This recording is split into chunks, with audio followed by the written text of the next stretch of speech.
Pregnant అయ్యింది మొదలు delivery అయ్యే వరకు మహిళలు చాలా టెన్స్ ఫీల్ అవుతూ ఉంటారు. వారి ఆలోచనలు మొత్తం డెలివరీ పైనే ఉంటాయి.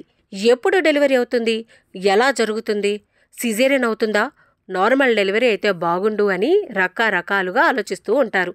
కానీ ప్రస్తుత కాలంలో ఆ అవకాశాలు చాలా తక్కువనే చెప్పాలి. హాస్పిటల్కి వెళ్ళామంటే చాలు, ఏవేవో కారణాలు చెప్పి ఆపరేషన్ చేసి బిడ్డను బయటకు తీసుకొస్తున్నాయి కొన్ని కార్పొరేట్ హాస్పిటల్స్. ప్రస్తుత కాలంలో డెలివరీ అంటే ఆపరేషన్ జరగాల్సిందే.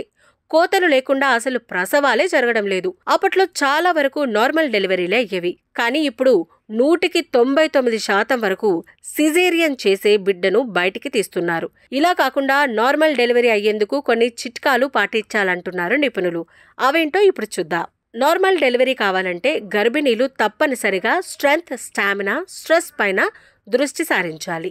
గర్భిణీల్లో మజిల్, బోన్ స్ట్రెంగ్త్ చాలా ముఖ్యం. మజిల్ స్ట్రెంగ్త్ పెరగాలంటే మంచి ప్రోటీన్ డైట్ తీసుకోవాలి. ఆకుకూరలు, చిరుధాన్యాలు, పప్పు ధాన్యాలను ఆహారంలో భాగం చేసుకోవాలి. ఇక బోన్ స్ట్రెంగ్త్ కోసం ఎలాగూ డాక్టర్లు కాల్షియం సప్లిమెంట్స్ ఇస్తారు. వాటితో పాటే పాలు, పెరుగు, బటర్, పన్నీర్, చీజ్ వంటి ఆహారాలను తీసుకుంటూ ఉండాలి. ఇక లేబర్ పెయిన్ స్టార్ట్ అయినప్పుడు తల్లికి మంచి స్టామినా అవసరం. స్టామినా ఉంటేనే పురిటి నొప్పులు వచ్చినప్పుడు బేబీని పుష్ చేయగలుగుతుంది.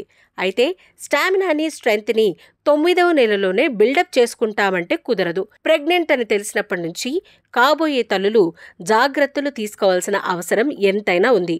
అందుకే హెల్తీ డైట్తో పాటు స్టామినాను పెంచుకోవాలి. కాబోయే తల్లులు ఎక్కువగా స్ట్రెస్ తీసుకోకూడదు.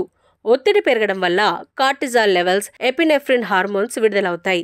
ఆ హార్మోన్లు విడుదలైతే యూట్రైన్ కాంట్రాక్షన్స్ ను ఇండ్యూస్ చేస్తాయి. దీనివల్ల నొప్పులు వస్తాయి. ఒక్కోసారి బేబీ పైన స్ట్రెస్ పడి ఉమ్మనీరులో మోషన్ వదులుతుంది. దీనివల్ల సిజేరియన్ చేయాల్సి వస్తుంది. అందుకే తల్లులు ఎక్కువగా స్ట్రెస్ తీసుకోకూడదు. గర్భిణీలు హెల్దీ న్యూట్రిషన్ డైట్ తీసుకోవాలి. అన్నం తిన్న వెంటనే కూర్చోవడం, పడుకోవడం అస్సలు చేయకూడదు. తిన్న తర్వాత కనీసం 15 నిమిషాల వరకైనా వాకింగ్ చేయాలి.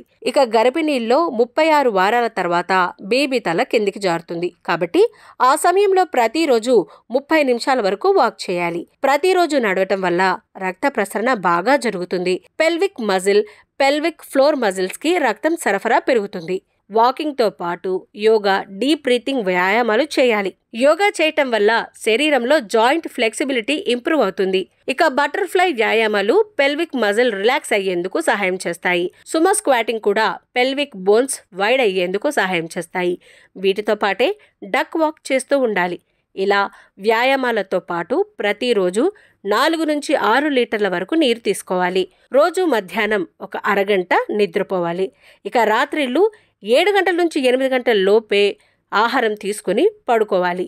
ఈ టిప్స్ పాటిస్తే ఖచ్చితంగా నార్మల్ డెలివరీ అవుతుందని వైద్యులు చెప్తున్నారు. మరీ ముఖ్యంగా మీరు ఏదైనా చేసే ముందు వైద్యుని సలహాలు, సూచనలు తీసుకునే ట్రై చేస్తే చక్కటి ఫలితాలు పొందవచ్చు. మరి ఈ టిప్స్ మీకు ఉపయోగపడతాయని మేము ఆశిస్తున్నాం.